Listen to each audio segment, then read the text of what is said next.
Xin lỗi, ý có phải là giáo viên không? ขอโทษเด้อเอื้อยแม่นอาจารย์บ่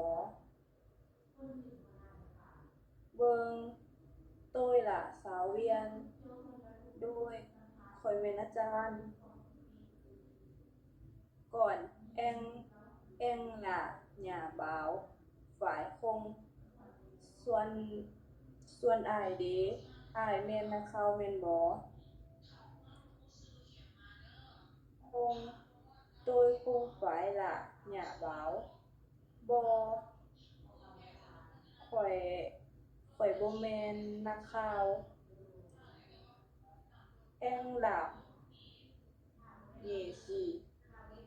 อ้ายเฮ็ดเวียกหยัง